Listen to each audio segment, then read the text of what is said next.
नाम क्या आप? जमुना देवी, जमुनादी गांव, मनोहरपुर, तहसील, जाजपुर, जिला भीलवाड़ा, राजस्थान में पड़ता। राजस्थान। मम्मी जी क्या दिक्कत थी?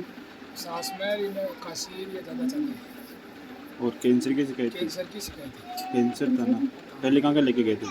भीलवाड़ा ले गए थे, साथ अच्छा, तो वहाँ से कुछ रिलीफ नहीं मिला। कुछ भी नहीं मिला। अब आप ये कोर्स लेने 1 महीना हो गया आपको, इस कोर्स लेने से आपको कितना फ़र्क पड़ गया? 25-30%। 25-30% फ़र्क पड़ गया। और ये सेकंड महीने का कोर्स है। हाँ, ये अच्छे दिन। चलो ठीक ठीक।